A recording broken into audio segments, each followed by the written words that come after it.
बोली बोली छठी मैया की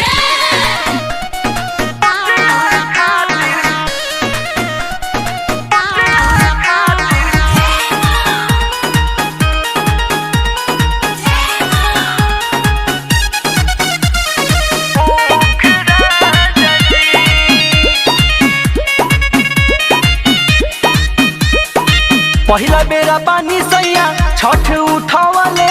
माफ करब रउआ से नइखी बतावले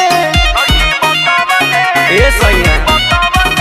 पहिला बेरा पानी सैया छठ उठावले माफ करब रउआ से नइखी बतावले मान करब लागी मन में दुख राजा जी मान करब लागी मन में दुख राजा जी ले आई दी कुसिया खातिर भूख राजा जी ले आई दी कुसिया खातिर भूख राजा जी। Ambe recording studio Delhi.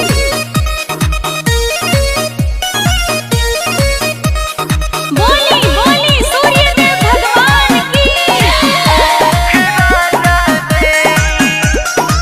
करी ना देरी पिया जल्दी से जाई साठी के चाउर भेजलस नई हर से